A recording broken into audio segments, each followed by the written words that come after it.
I could tell you in detail about why Paddington the Musical is as absolutely wonderful as it is, and don't worry, I am about to do just that. But perhaps the most important thing for me to convey to you is that both times I have seen this show, I have sat in the theatre and felt so connected to, so reminded of what it was like to be a small child, a young version of myself, seeing magic on stage for the very first time. Oh my god. Hey, welcome back to my theatre-themed YouTube channel, or hello to those of you listening to this review on podcast platforms. My name is Mickey Joe, I am obsessed with all things theatre, I'm a professional theatre critic here on social media. If you're joining me for the very first time, it's wonderful to meet you. I'm very excited to be sat here today, getting ready to talk to you all about Paddington the Musical. Undeniably, the biggest opening in London's West End this year, potentially the entire world as far as I'm concerned. This is a hugely anticipated new show that has been generating buzz for some time now, but has been all anyone in the theatre industry has been talking about since its first preview performance around a month ago, which I was lucky enough to attend. The show has its official gala opening this afternoon. You will be seeing this later that night. I saw the show's final press preview performance last night, and I am going to tell you all about it. We are going to talk about the material, the story, how Paddington himself is brought to the stage and to life, as it were. We are going to talk about the many other performances from this very talented cast. And I suppose we're also going to have a conversation about who exactly the Paddington Musical is for, because within the fairly broad genre of family entertainment, does this skew more towards a child or adult audience? Is it possible to go and enjoy this without kids? Those are the kinds of questions which arise, and we will talk a little bit about that today as well. But I will say, if you are considering getting tickets, they are already sold out for some time now, and as you are hearing these words, this may be just a few minutes after the reviews have started to drop, which I do anticipate being quite positive. So if you are going to try and get tickets to the Paddington Musical, I would suggest that you do so as soon as possible. And if you are lucky enough to have seen it already at the Savoy Theatre in London, then comment down below. Let us all know what you thought alongside my review. Finally, if you enjoy listening to my thoughts and would like to hear more of them about other shows opening soon, then make sure to subscribe to my theatre-themed YouTube channel, turn on those notifications. It's a button somewhere below my face, so YouTube lets you know every time I post a new video, which is basically daily. There's lots to talk about in the theatre world. Or if you would prefer, you can go and listen to me by following on podcast platforms. For now though, slice yourself a marmalade sandwich. It is finally time for us to talk about Paddington the Musical.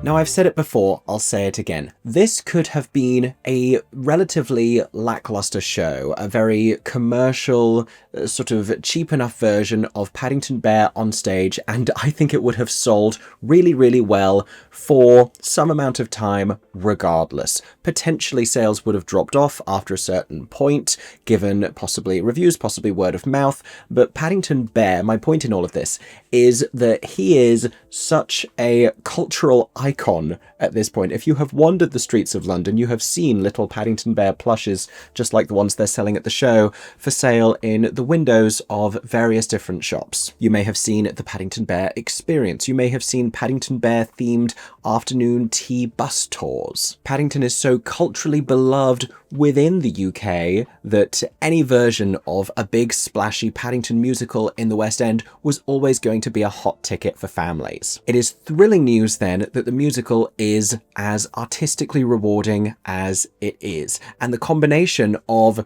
Paddington's inherent marketability and the brilliance of the show and the theatre fans and theatregoers finding out about that is, I think, going to result in an incredible long runner at the Savoy. I don't think we're going to see another show in that theatre for a decade. At this point, I've already gone on ITV News and called this the best big new British musical since Matilda. I say big to separate it from the likes of The Brilliant Six and Operation Mincemeat. And we're going to talk about every individual who played their part in helping to create that magic on stage. But it is just that. It is magical. There's something of the Mary Poppins to it as well, as there kind of always has been with Paddington. You find his stories, written originally, of course, by Michael Michael Bond, very much at the intersection of Winnie the Pooh and Mary Poppins, I think, because you have this lovable, adorable bear with an extraordinary capacity for kindness, colliding in an initially very chaotic way with a central London nuclear family with issues, indicative more broadly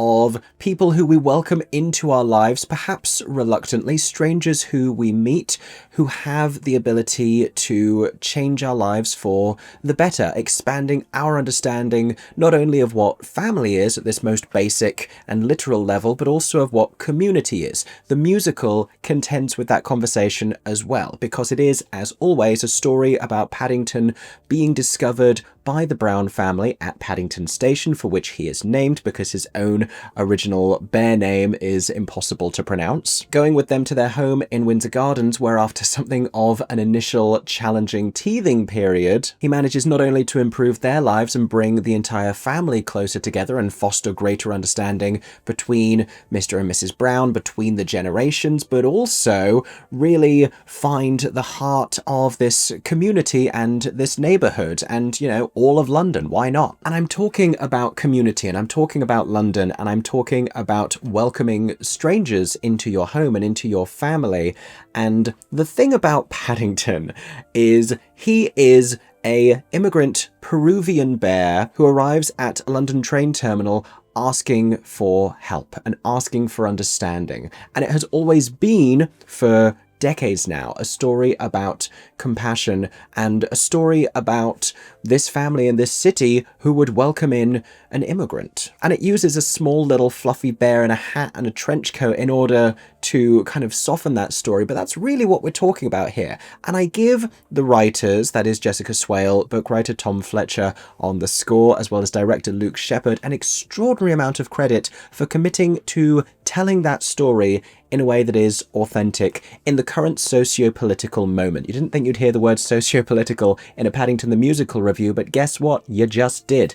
Because it would be very easy to do a commercial version of this that appeals more broadly across the political spectrum of the country to everyone without reminding them of the fact that what we're really talking about here is accepting and welcoming in strangers. But from the very beginnings of this show, there is a framing device, which we'll talk about in some more detail, that makes it clear that what we're talking about is somebody who had to flee their home in tragic circumstances, travel to London and ask to be taken in. There was, circa the first preview, a more explicit version of this conversation where some neighbours from Windsor Gardens, a woman named Tanya, played by Brenda Edwards, and her son, spoke to Paddington about their experiences of coming to London and not initially being accepted, but subsequently learning about the beautiful diversity of this mixing pot culture.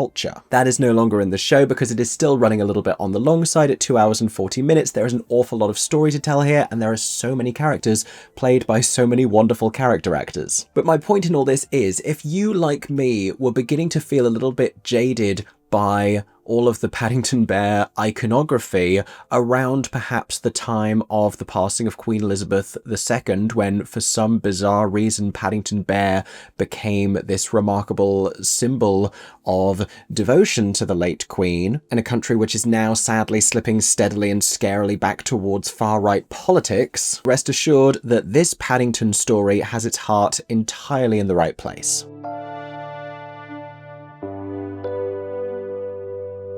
So I'm trying to offer you as few spoilers as possible, but we are in this section of the review going to talk about how they have brought Paddington Bear to the stage. And it's this extraordinary creative collaboration, which I've spoken about before, with not only designers, but also specific directors. Audrey Brisson, star of Amelie and a circus performer, has been brought in as bear movement consultant and some additional puppetry, I believe, with Tara Zafar being responsible for the design of Paddington Bear himself, as well as some other puppets, which are predominantly a couple of pigeons in bins. And the version of Paddington Bear who walks onto the stage after the first few moments of music in this show, is so breathtaking and so delightful that audience members are instantly moved to tears. People applaud in shock and delight. They haven't gone for a totally realistic likeness. I say this about a talking bear, but it doesn't necessarily look like the computer-generated version from the three-part film series, the first of which the plot of this musical is largely based on, FYI,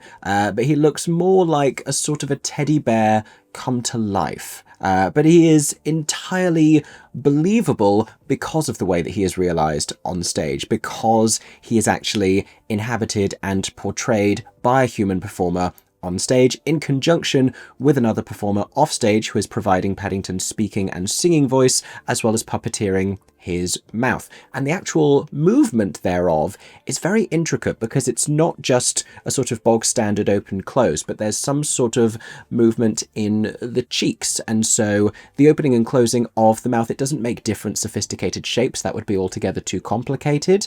And if they were to be able to program that, I think it would be an incredibly complex endeavor and they wouldn't be able to do it on the fly. A great thing about what they can do with this version of Paddington is that he's actually being puppeteered live rather than some sort of preordained speech pattern that James would have to line up with. All of this to say it does take the littlest bit of buy-in from the audience, because when he says something quickly, there aren't quite enough mouth movements to be able to line up with that. You begin to forget about it soon enough, and the moments that really work are not only like sustained notes when occasionally he will also close his eyes in conjunction and look like, you know, one of the queens from Six hitting a power pose, but also the moments of reaction. Paddington's neutral facial expression, that is to say Paddington's resting face, is one of sort of slightly saddened shock. So anytime, and it happens a lot in this opening scene when we first meet him, that he sort of is startled or has to move back out of somebody's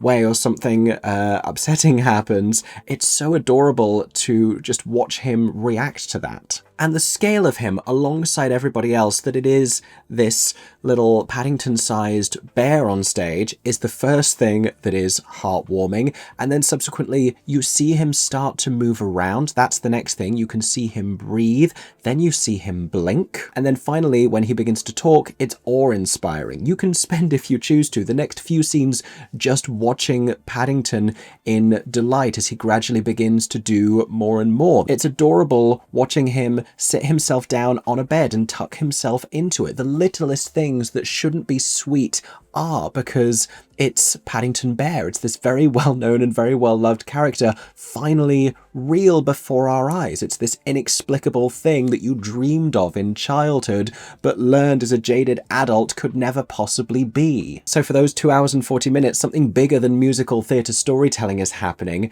Everyone is a child again. You have adults, parents, grandparents sat next to their kids watching with exactly the same wide-eyed wonder and joy. Now, I mentioned a combination of performers who play Paddington Bear. Arti Shah is the principal Paddington Bear on-stage performer, with a couple of alternate performers. Arti is an actor of short stature who has worked prolifically on screen, and the mannerisms of Paddington are so well realised. The nervousness, this slightly meek quality that he has. One of the most charming things about this story for me has always been the fact that people are not astonished by seeing this bear character walking around London. They're just like, oh, there's a bear in the neighbourhood. I wonder what that might be about. Or like they meet him at the station and they're like, oh, that bear's by himself. Rather than being like, a bear, they're like, why is that bear not with his bear parents? And I've always thought that's a very sweet way of approaching this story that could equally be about people, you know, being shocked that a bear is walking around in society or that he can talk. And the Paddington that is realised on stage is indisputably one that we recognise, not just in his appearance and in his physicality, but in the entire personality of his, which is brought to the stage as well, which is such a wonderful one because, like I said, this extraordinary capacity for kindness, for compassion, compassion and this enormous care that he has for the family who he has only recently met, for everyone who he encounters, this sort of naive trust that he has in the people who he meets, in the community that he discovers, but also an unfailing sense of justice and the belief that people ought not to be rude to each other, which motivates one moment when he has to pull out one of the tricks in his arsenal, which is Paddington's hard stare, which we do see given to one character at one point in the show. It's accompanied by an entire song about it, because this is Paddington the Musical, and of course it is. That song, like the rest of his sung material, is performed off stage by James Hameed. Although it's on stage that we see James first, and before we meet Paddington, the setup for the entire thing, the framing device, as well as the initial set that we see when we walk into the Savoy Theatre auditorium, is Mr. Gruber's Shop of Curiosities. And as he begins to sing to us about everything in his shop having a story, we see a young man walk in, played by James Hameed, instantly noticing and being seemingly quite affected by a small bear toy, hearing a little bit of sung music like a whisper on the wind, and then continuing in that song, the song which will be the first thing that we hear Paddington sings when he arrives a few moments later. And there's a beautifully staged moment by director Luke Sheppard where the two of them stand alongside each other, where James and Paddington just stare into each other's eyes before James leaves the stage to begin giving Paddington voice from afar. And it, to my mind, it's something that we see a lot in musicals when you are likening one version of a character to another and you are implying to an audience that these two are associated. I call it theatre's answer to Bluetooth pairing, when you hold two devices next to each other and you're waiting for them to tell you that they're connected. That's what this is. He has the most fantastic voice. Audiences have heard this previously in shows like Be More Chill and Just for One Day. He has this crystal clear high tenor range. He also has a lovely Paddington Bear speaking voice. It's not quite the same accent and affectation that Ben Whishaw was doing, and it's still, in spite of being a little bit different, a Paddington Bear voice that you will quickly recognise. Now, there are 2 or 3 moments in the show that have made me cry twice now. The first comes towards the end of Act 1, when unexpectedly James actually walks back out on stage singing Paddington's near end of Act 1 I Want song, The Explorer and the Bear, when he has finally discovered the identity of the explorer who was a great friend of his Aunt Lucy's and Uncle Pastuzo's, who he is hoping to meaningfully reconnect with now that he has made it to London. And with the plot fully in motion by this point, James returns to the stage, walks down a corridor in the centre of it towards the audience, triumphantly singing this song, and twice I have simply burst into tears. But also it's that thing again of making a very deliberate choice to honour the theatrical storytelling that's going on here and all of the performers who are playing Paddington, because you don't have to show him at all. And I'm sure that there was perhaps an argument to be made for not showing him because there's a level of illusion that you want to be able to maintain, kids in the audience, etc. There is a great way that they do this at the very end of the show, because, you know, Paddington bows as Paddington and then again out of costume, which again, not necessary, arguably, but important. And before that happens, when James and Paddington as the bear bow alongside, there is a little pre-recorded vocal moment where Paddington's mouth continues to move, but we can see that James isn't singing. And I didn't understand that straight away, but then by the time I'd walked out of the theatre, I realised not only is it a little something for kids in the audience so they can entirely suspend their disbelief, or perhaps the slightly older kids, the ones who are starting to question the existence of certain other magical characters who we talk about, can see it and go, oh, wait, maybe I don't understand what's happening here. I also think it's a bit of a wink to the adults as well, to be like, maybe magic is real. There's something very, very sweet and sincere about it. But I have spoken about Paddington himself long enough, and there is plenty more for us to discuss in this show. Let's carry on to a conversation about the material.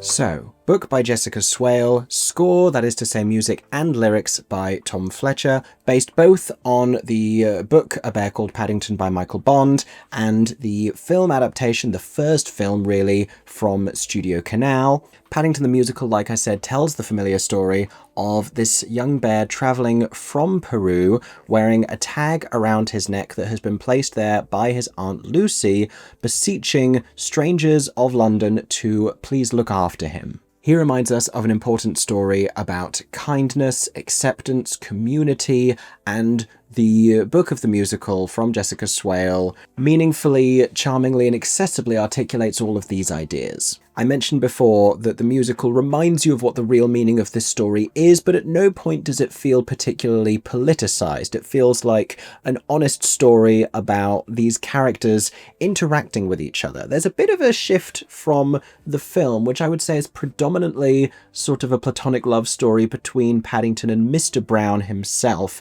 inarguably the most reluctant member of the Brown family to take in Paddington. He is very insistent that they should simply walk on by and leave him or take him to lost property, that he isn't their problem or their concern, and they ought not to be responsible for him. Why should it fall to them? Why shouldn't he be somebody else's problems? We can hear what we're really talking about when we hear these kinds of ideas. His wife Mary, however, is extraordinarily compassionate and is instantly moved to accept him into their home. And so in the film, it is Paddington and Mr. Brown, played by Hugh Bonneville, who come together, and they have a lot of one-on-one scenes that don't really exist in the musical. Paddington and Mr. Brown have a little moment together of support in the show, and he, just like he initially is the loudest voice in rejecting him, he comes to accept him by the end, which is perhaps a spoiler, but it's not really a surprise. A lot of the one-on-one material that he had with Paddington, meanwhile, the two of them sitting down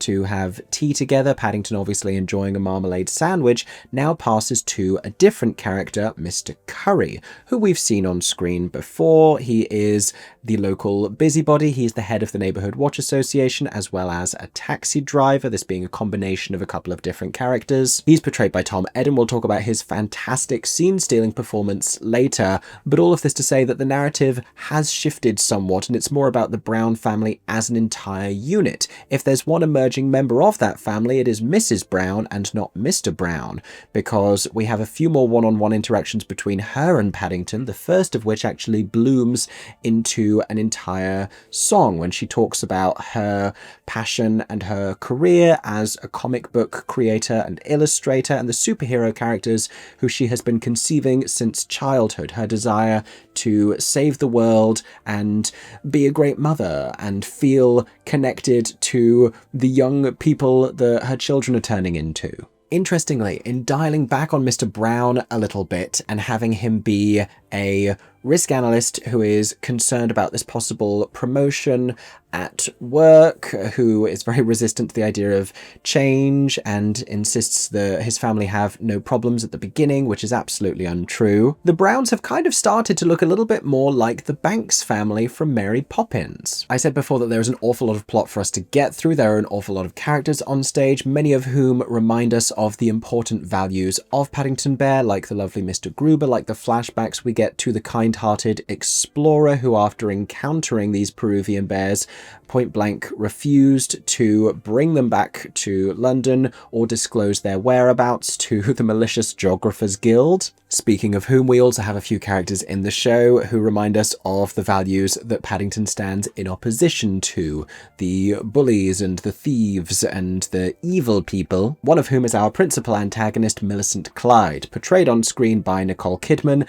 and originated on stage by the glorious Victoria Hamilton-Barrett. But everyone has charming and characterful dialogue that reminds us exactly who they are, all of these vivid characters and personalities. It flows effortlessly and seamlessly into song, where we strike exactly the same tone in these original songs written by Tom Fletcher. Now, Tom has written for the stage in a couple of instances now, but largely for family shows. This is certainly his first big, fully fledged West End musical. And I say fully fledged, that's a bird-based metaphor, I believe. Fully fluffed? Is that better? Some of the songs you may have heard already, as a couple of them have been released. The Explorer and the Bear is the biggest solo song that Paddington has. It may also be the emerging sort of most memorable song from the show, the one that is likely to have the biggest external life. The majority of Tom's career as an entertainer has been as frontman and songwriter for the pop band McFly, and he writes a banger of a melody that sort of has its feet in 3 different places at the same time, which is one more foot than most of us have. But it does, as you can hear in The Explorer and the Bear, continue a little bit of that ongoing Passacan-Paulified contemporary musical theatre sound. There are moments that sound a little bit Greatest Showman, which is not necessarily a bad thing. That's the sound that family audiences are associating with musical theatre these days. It does also have a little bit of that pop sensibility that I think we are moving more and more towards with new kind of Marlowe and Moss, Jack Godfrey type scores. And in truth, some moments that I think are a little bit McFly-esque, which probably delights a lot of people who have come to see the show who know his name, but not necessarily anybody else attached to it. And it's a little trendy and it's a little current. And I do think in general with the writing, there is something of the classic Paddington quality that it's moved a little bit from, but it's a story about London now, which I think is an important one to tell. So if that has to be sacrificed, if we don't quite have the same sensibility, but we have the same values, then that's a decent enough trade-off. The third area that we do find in moments of this score is delightful classic musical theatre, which is something that Tom Fletcher has always had some kind of a connection to. We hear that echoed more in the likes of Millicent Clyde's initial villain song, Pretty Little Dead Things, which both in its composition and in its fabulous dramatic orchestrations by the wonderful Matt Brind, lives somewhere between campy Bond theme and delicious Disney villain song. You also have more sort of classic musical theatre fodder like Marmalade, which opens the second act, which is this remarkable marmalade-filled production number led by Paddington himself and Mr. Curry that eventually invokes an audience sing-along. Don't worry, you don't need to be prepared beforehand. It's incredibly easy to learn. Marmalade. Another is the Geographers Guild late in the second act, something of an 11 o'clock number perhaps. It's staged with classic musical theatre flair. There's even a kick line eventually from choreographer Ellen Kane. On the trendier side, there's a sort of a rock and roll kind of a vibe with the song Hard Stare in the first act when Paddington is singing about his signature intimidating facial expression. There are moments in the lyrics throughout that give me a little pause. That's P-A-U-S-E, not P-A-W-S, though I understand if you'd be confused. And they perhaps still feel the littlest bit adolescent. The notion of Mrs. Brown singing about the strains within her family by singing Zap Bam Pow Save the World as her triumphant lyric. Some of the ideas that we explore lyrically in some of the other songs, they're not necessarily the most sophisticated lyrics in the world. We rely perhaps a little bit too often on a handful of platitudes like it's time to spread love, not hate. That in a song called Never Too Late, which I do actually really appreciate. This is what feels like an 11 o'clock number, but it comes a little bit earlier, and it's a song in which Bonnie Langford's character, Mrs. Bird, who is seen in the film but is here a lodger. I think in the film she might have been a maid. Instead, she's a lodger now with the Brown family, who offers insights and advice on almost every topic based on her extraordinary and imaginary life experiences, corrected almost immediately every single time by Mr. Brown, who insists you never actually did that. I wonder if that punchline would be a little slicker if he just kept saying every time that's not true or that isn't true, rather than always saying you were never blah blah blah blah blah blah blah blah, whatever it is that she just said. But It's Never Too Late is this full production number with light bulbs behind her and her name appearing on them like it's the end of Gypsy or Chicago, and an entire dance break as she leads Taryn Callender, who plays Grant, the sort of long-suffering henchman of Millicent Clyde, in a song which teaches him about taking control of his own destiny and how it's never too late at any age. I love that this is in the show, not just because Bonnie Langford deserves a number like this in every single show that she is in, but also because you are going to have so many different generations generations coming to see this show. I think it's really nice for a song like this to exist in the musical theatre canon that is talking about embracing your dreams later in life. That's not something that we hear talked about an awful lot. I love that there is a lot of material in there for parents. We are talking about motherhood and its challenges. We're talking about that honestly in this show. There's also obviously so much in there for kids. There is something to sing to every single member of the family, I think. But we were talking about the lyrics, and like I said, a couple I don't entirely love.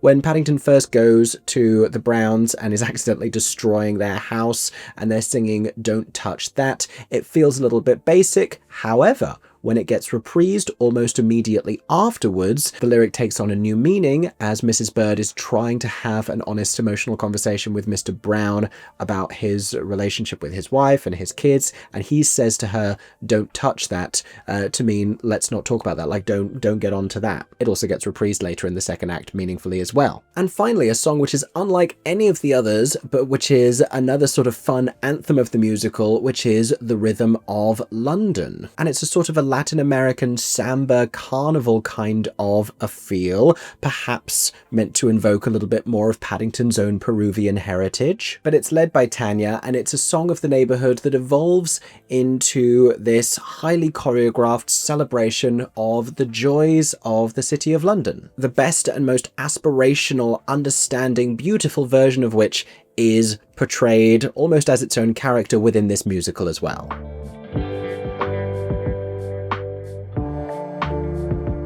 Next, I would like to talk to you about the rest of the company, those not playing Paddington Bear on stage. There are so many fantastic actors in this cast who we need to talk about, so I am going to literally go through the program and try and streamline my praise for everybody. It's a fantastic company. It is a lineup that includes so many of our finest character actors, who themselves would be like the supporting jewel in the crown of any other West End company. The fact that so many are assembled together on this stage, truly an embarrassment of riches here in Paddington. So you have the Brown family. Adrian Der Gregorian plays Mr. Brown very sweetly, very charmingly. He isn't quite as gruff as Hugh Bonneville makes him in the film. He is a little bit more hapless. He is not as imposing as Mr. Banks in Mary Poppins, and he has a new backstory, I believe, for the stage show, where he has this rocker past as Bad Boy Brown, that being his persona when he and Mary first met. He still has the electric guitar from those days, which he pulls out at one point in the show to try and reconnect to the version of himself that he was before they had kids. His softening and his connection to Paddington, but more so his re-establishing of his connection to his wife and to his kids, is the really lovely thing to watch in this show,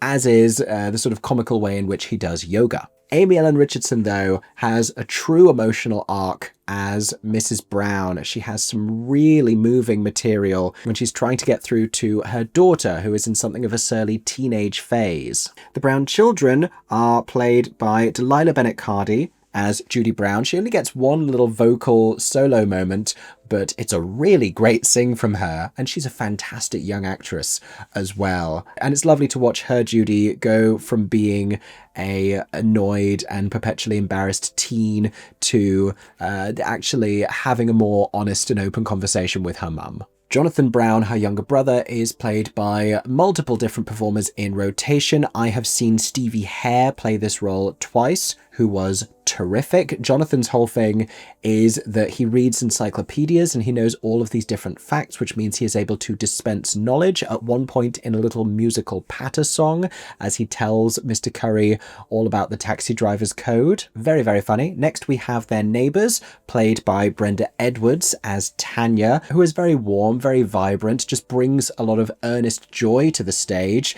But her most meaningful work, perhaps, may be when she is invoking but not directly portraying Aunt Lucy, and she sings for Aunt Lucy as well. She doesn't put on a bear costume. At one point she is surrounded by lights on a video backdrop to suggest the silhouette of a bear around her. Again, it's the theatrical Bluetooth pairing thing of being like, that's who this person is representing, so that she can later walk on wearing a pair of glasses and sing from a letter that Aunt Lucy has written to Mrs. Brown, which is another of the moments in the show that makes me cry, and I will cry if I tell you any more about it. Brenda does that so beautifully. It's a really treasured part of the show. Her son Tony, who is an admirer of Judy Brown, is played by Timi Akinyosade. I believe that this is a professional debut for him. It is certainly his West End debut. Very gifted singer is this young man. Another one who is just joyous to watch on stage, and the two of them have a very wonderful, believable rapport. Another friend of the Brown families is Mr. Gruber, played by Teddy Kempner, who also plays the explorer who we meet in flashbacks and when they find old footage of him talking about his new bear friends. Teddy Kempner is another West End veteran and deeply enchanting storyteller. He can sort of stitch magic in the air with his words, and there's this very delicate, enchanting quality to everything that he says and does on this stage. Oh, and we've escaped the Brown household too soon because I forgot about their lodger, Mrs. Bird, who, as I told you, is played by Bonnie Langford, bona fide West End legend Bonnie Langford. The qualifications for which she reminds you of in this show. Not only is she hysterically funny in a broad Scottish accent, she is also affecting and heartwarming. She has this heart-to-heart with Mr. Brown towards the start of the second act when she reminds him of what's really important and helps him understand that he needs to do better by his family. Her stand-up moment, though, is the one that I told you about, Never Too Late, when not only is she singing this brassy old-school vocal, but she's also doing a high-energy dance break, being lowered down into a split by Taryn Callender because it's Bonnie Langford on stage, so obviously she's going to do the splits at some point. She is really fantastic in this. It's as great a Bonnie Langford performance as I have ever seen, and I've seen a lot of great performances of hers. Now, those are all of the lovely friends of Paddington Bear. We also have to meet our adversaries. And like I told you, the big villain here is Millicent Clyde, played by Victoria Hamilton-Barrett. Victoria has been, for the last few years, steadily entering her villain era, with slightly similar character roles in shows like Bronco Billy and Andrew Lloyd Webber's Cinderella. Everything she does here to create her Millicent Clyde, the voice that she assumes, and the very jagged sort of movements that she does with the occasional balletic flick with this little, I think it's like a jazz arabesque thing that she keeps doing with her back leg, kicking up her front leg in a very comical way at every opportunity. She is so evidently unhinged. It works so well. Victoria reminds you of what the phrase chewing the scenery actually means, because if she got close enough to a bit of scenery, you imagine that she might. But her commitment to madness in this part is just fantastic. Her delivery of the song Pretty Little Dead Things, when they put her in an empty museum display and they spin it round, it is camp, it is diva, it's really great. Alongside her is the wonderful Taryn Callender, who particularly comes into his own in the second act when he is acquainted with Mrs. Bird. He doesn't have all that much to do in this show, but the moments that he does have are very nice, are very rewarding. And you would think that all of that would be enough. You have Paddington, you have the Brown family, you have the kind neighbours, you have the villains. In fact, there are two secret weapons in Paddington the Musical, and their names are Tom Edden and Amy Booth Steele. And if you've seen either of them on stage before in just about anything, then their weaponry won't be a secret to you, because you already know that they are brilliant. Tom Edden as Mr. Curry is so genius, and he is a theatrical comedic genius. I mean that quite sincerely, at the height of the word genius. He is a perpetually irritated busybody who does not want Paddington to be in the neighbourhood, who likes to exact his authority over all of his neighbours at any given opportunity, who is sort of deceived into a partnership with Millicent Clyde, and who also at the start of the second act becomes the only character on stage who can not only address the conductor, which he does on a couple of occasions, but who also can look out and acknowledge the audience. Now, when this begins to happen, right when we've come back from the interval, it feels the littlest bit pantomime. I think the thing that stops it going all the way there is that only he is allowed to do it, and he does it very well, and quite inherently within his character as well. But also it's building towards something that he needs to be able to talk to us in order to be able to achieve, which is leading us in a sing-along chorus of the Marmalade song. He is absolutely terrific though. The way that he plays with his little card on an extendable little piece of elastic, the way that he fidgets with his comb-over wig that they've given him, the voice that he has, the affectation, it's great. Everything he does is great. And true scene stealing is achieved by Amy Booth Steele, who I just love and always have. She plays a handful of different roles. She plays the, I guess, leader of the Geographers Guild. She's working the front desk and refuses the Browns' entry initially when they're going to try and find out more about the explorer based on information discovered in Paddington's red hat. But she won't let them in because when she asks, "Are you a member?" and she does say it like that, the only answer they can provide is no. Eventually she's defeated by Paddington's hard stare, but she recurs as that character throughout the second act, where, to the delight of the audience, she continues to talk about the Geographers Guild and its members. It's sort of the posh British equivalent of a Moira Rose kind of a voice. She walks away with a scene in the first act when they actually go to the Savoy Hotel, funnily enough, for a work function of Mr. Brown's. It's a celebration of the best risk analysts, I guess, of the year, and she plays his employer called Mrs. Achu, and she gets hugely excited, sort of inappropriately excited, about his rock and roll musical performance and the physicality that she has as she's dancing along to it with these very hunched shoulders. It's absolutely great. I do think, per the rules of musical theatre, she ought to start doing that a little bit later into the song. It begins almost immediately, and I think if we had just a moment for him to do it and people to react, and then she starts to get involved and it all feels like it's building in a way that's at first exciting, then subsequently perhaps even a little bit dangerous before it results in calamity, then that might give us just a slightly better sense of scale. I had a similar thought about Tom Edden in the Marmalade song, actually, because he eats the marmalade sandwich before the thing even begins, and per theatrical rules, I wonder about a version of the song in which Paddington starts it, and we only need to get through like half a verse or so before Tom Edden then takes a bite of the marmalade sandwich, at which point he goes from being like, I don't know what all the fuss is about, to suddenly I'm enlightened, and then he's going to start singing about marmalade as well, and there's license for it to be musicalized, something like that. The version that they do is not bad, it just happens quite quickly. And if you thought that was all Amy Booth Steele does in this show, it is not. She also plays someone making train announcements at the beginning, which will always go over well with a British audience when you're making fun of train delays for obnoxious reasons. She also, at the end of the Marmalade song, arrives too late to cover a scene transition as a giant dancing sandwich, which is a great choice. I don't know if they were in tech and they were like, Amy, we need you to do something here because we have to bring a house back on, or if something went wrong one day in rehearsal and they were like, you know what, keep that. But speaking of rehearsal and the choices made in Paddington, let us finish by talking about Luke Sheppard, the director, and his creative team.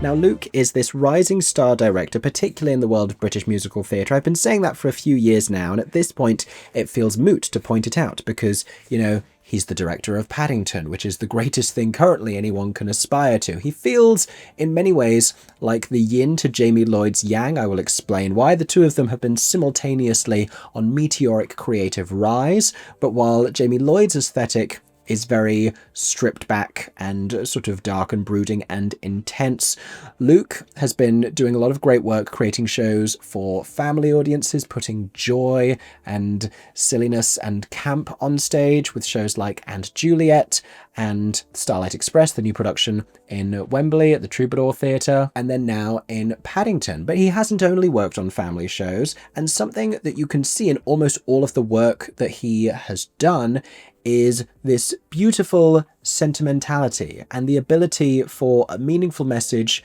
to emerge through the material and for the emotional connectivity of the whole thing to really exist in abundance. We felt that in The Little Big Things. We felt that, I think, in Just for One Day, the Live Aid musical, also in Rob Madge's beautiful show My Sons Are Queer, But What Can You Do? We certainly feel it in Paddington. It's obvious to me that there was no other director that could have brought this to the stage, I think, quite as beautifully as Luke Sheppard has done. And he's also done a fantastic job of making the show feel simple when in terms of the logistics of the whole thing, it absolutely isn't. We have all of these different numbers. We have so much subplot to wrap our heads around. We have these complicated sets that we move between. Only on like 1 or 2 occasions do we have to bring in a front cloth with like a London skyline on it in order to cover a more complicated transition happening behind it. But for the most part, Paddington's adventure in this show is staged very slickly and seamlessly. Choreographer Ellen Kane is another one who is really on the rise, doing absolutely fantastic work over the last couple of years.